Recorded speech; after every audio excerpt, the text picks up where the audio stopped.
Hello everyone and welcome to Indigo Moon Tarot. I am about to do the Egyptian Tarot unboxing for you. This is all the major arcanas, okay? So, these ones have the 22 major arcanas with the instructions. It's not the actual full deck. But actually when I seen this, I really fell in love with the illustration. So this is the Egyptian Tarot by Los Garabo. And then in the back, you have the illustrations by Silvana Alasia. 22 major arcana with instructions. Okay, so now when you open it up, what I really liked is that the box itself is very, very sturdy.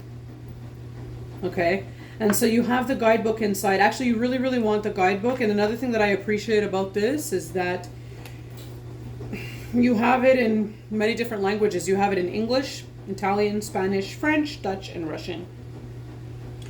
So you have the Egyptian Tarot, so they explain the pyramid of identity. And then as you go through it, then they go through all of the major arcana. And then it's repeated again. Okay, it's repeated again in those same different languages. Okay. So it says, towards the end of the 18th century, an archaeologist, wow, I can't even read. An archaeologist, Court de Gebelin, made the following historical statement. The Book of Thoth exists and its pages correspond with the images of the tarot. They were invented by the god Thoth himself and supposedly were used by Egyptian priests for divinity purposes and initiation rites.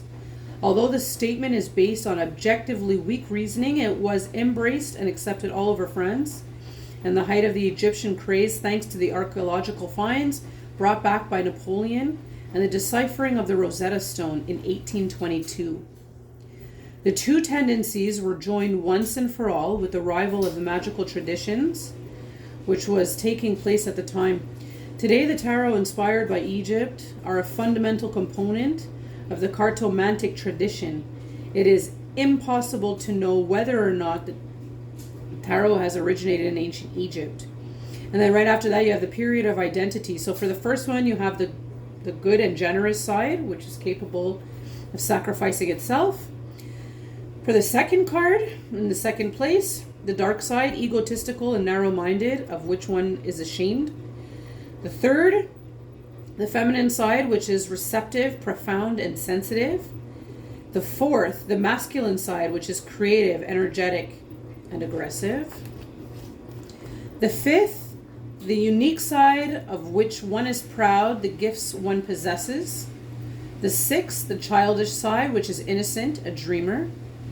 The seventh, the ordinary side, which is average, normal, daily, equilibrium. The eighth, the responsible side, which is aware, rational, with experience. And the side of the self-denial, forgotten which one has renounced, which is very interesting. The inner side, which gathers all of the other sides, balances them, and harmonizes within itself. Now, if you're not familiar with the tarot, it does talk about the major arcana. I find that there is a slight, not slightly different, but they do add a little bit extra. So for example, with the magician, see, instead of them starting at 0, they start with 1, the magician, right? And then you have the magician, and then you have Will. He is the magician, the perfect man. Willpower stands ready to go into action. Initiative, guile, ability, capability, the beginning and undertakings, the beginning of a path. So I thought that was really interesting because I noticed that right away, that it started at 1 and not 0, which is traditionally we're always looking at 0 and then we go to 1, right? And then it goes all the way to 0, ending with the Fool as punishment. Man as the slave of matter takes his mistakes with him, heading for new mistakes, blindness, heedless of oneself, bewilderment, lack of direction, courting, danger, no perception, insensitivity. Okay, so this is actually really interesting because you might want to take a little look out of this, and it's a nice book. It's a nice book, and they have it in all these languages. So regardless, right? If you're English, Italian, Spanish, French, Dutch, Russian, you're good. You'll be able to understand a little bit about what the cards are about, even if you're not familiar with just the average tarot, right? So then the cards now are snuggled very nicely in this box. I really appreciated that as well, because I like when my cards are snuggled nicely and they're not all over. And then it starts with the first card. You have Lo Scarabo, you have the Egyptian Tarot, and then you have the beautiful illustrations on the back. This, to me, was just so gorgeous. I fell in love. It actually really attracted my eye. And I'm big on illustrations, but there was something about this that really, really spoke to me, you know. So you have that as your first card, and then once you pull it out, and the cards themselves, they're very, this should have been in the back actually. They're very easy to shuffle. You know, they have a malleability to them. Also, if I compare it to my hand, you know, they're a good sized card. So they're a little bit smaller, let's say, than your average rider weight. Okay. So what I'll do is I'll just go through the walkthrough with you instead of, you know, going through each card and then yip-yapping about it. What I'll do is I'll let you just take a look at the illustrations and you can decide for yourself, you know what I mean? And of course, even if you don't have, you know, the meanings, they're very, very easy to find online. Or what I could do is I can also read through them if you want. Just send me a link, a little message down below, and I can go through the book and go through each of the meanings and really carefully read them for you. Another thing is there is hieroglyphs on them. So I have a book that I am going to start deciphering, because I actually don't know what these symbolism mean, and that's something that I would have loved to have in the book. Just a little, you know, so that we have an idea of what's on the cards, because that's also very important in terms of interpretations and all that. So maybe I will do a part 2 to this, and I'll do all the meanings of the cards. So this way, maybe I'll read through each card and then go through all the meanings, the hieroglyphs with you, so that you have an idea. But for now, we'll go through the walkthrough, because, I mean, this is a really beautiful deck. So this one they have is the Fool, which I thought was just so gorgeous. Okay, now technically it didn't start at 0. It's because I did one run through with the cards before. I just couldn't help myself. So I wanted to see. Then this is your Magician. So your first card, which I thought was, I don't know. I just couldn't stop looking. I must have went through these like a couple of times. I just couldn't get enough of it. We have the High Priestess. This is gorgeous. Absolutely stunning. I fell in love with this. Like, I don't know, I couldn't stop staring at it. The color, just her beautiful, you know, outfit, you know, the way she's standing under arched 2 pillars is just amazing. We have the Empress, which I thought also was really gorgeous. Like, just extraordinary. The Emperor. I'm not going to yip-yap so much so you can actually take a look at the deck. The Hierophant. This was awesome. I thought this was awesome. This illustration really grabbed my attention. I thought it was so cool. The Lovers. For me, I feel like when I seen this card, I felt a very deep connection to especially the Lovers card. This was another card that really stood out to me very, very much so. We have the Chariot. Like, look how amazing. Look how amazing. We have Justice. I hope you can see this right, and I hope I got the camera proper. We have the Hermit.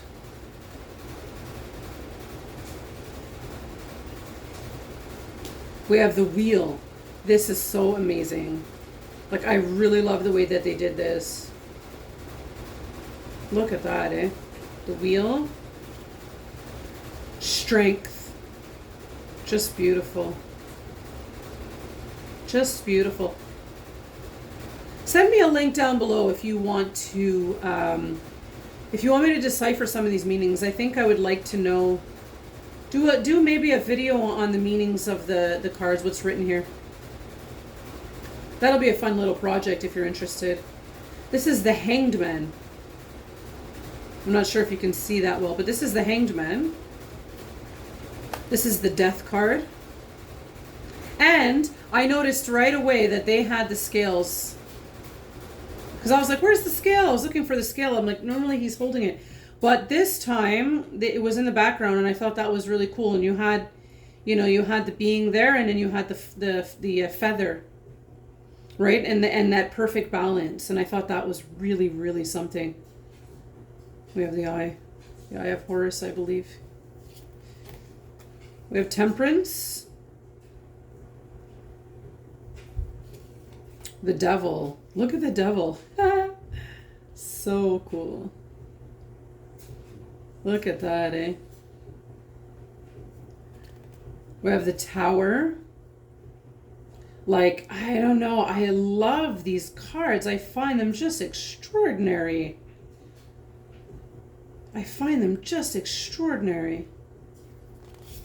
We have the Star, which I thought was just beautiful. Just gorgeous. We have the Moon. Like, I love it. I love it.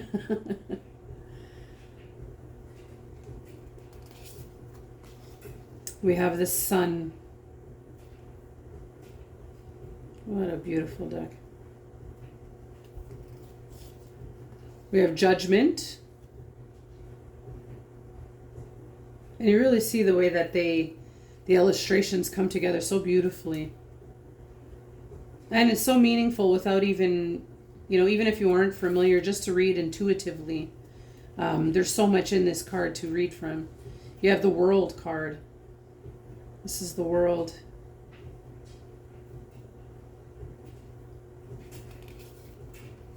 And then the Fool.